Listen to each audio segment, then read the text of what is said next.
বিসমিল্লাহির রহমানির রহিম। কুল্লু নাফসে যায়কাতুল মাউত। আমাদের প্রত্যেক প্রাণীকেই মৃত্যুর স্বাদ গ্রহণ করতে হবে। আমরা একদিন এই পৃথিবীর মায়া ত্যাগ করে পরপারে চলে যাব। আমাদের সাথে যাবে ঈমান আর আমল।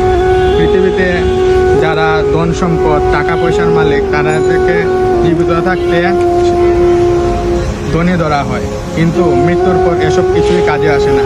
সঙ্গে যাবে শুধু ঈমান আর আমল। আল্লাহ তাআলা বলেছেন যে ঈমান আমল এবং 5 ওয়াক্ত নামাজ পড়বে এবং আমার উপরে ঈমান আনবে সেই প্রকৃত ধনী। মৃত্যুর পর এসব কিছুই কাজে আসবে না। তাই আমাদের প্রত্যেকেই সৎ থেকে নামাজ কালাম এসব করা উচিত। কবর প্রতিদিন ডাক দিয়ে বলে আনা বাইতুদ দুধ। প্রত্যেকের কবর প্রত্যেককে ডেকে বলে, ও আল্লাহর বান্দা, জানো আমি পোকামাকড়ের ঘর, পোকামাকড়ের ঘর।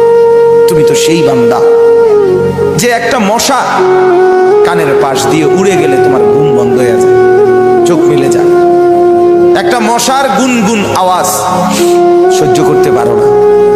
একবার কয়েল, একবার অ্যারোসল, একবার মশারি, এরপরেও তুমি চাও যে একটা মশাও যেন আমার কানের কাছে গুনগুন না করে। তো 5 ঘন্টার ঘুমের জন্য 6 ঘন্টার ঘুমের জন্য বান্দা এই যত্ন নিলা, অনন্তকাল কিংবা বছরের পর বছর কবরের যে ঘুম দিবা, পড়ে থাকবা সেই ঘরে, পোকা মাকড়ের ঘর, সেই ঘরে তুমি ঘুমাইবা কেমনে, থাকবা? আমার বাপ, আমি থাকবো কিভাবে?